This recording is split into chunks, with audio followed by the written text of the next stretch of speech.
এমন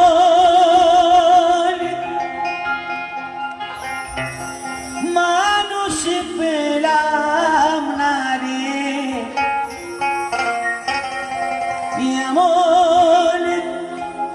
মানুষ পেলাম না রে, যে আমার ব্যথা দিল না,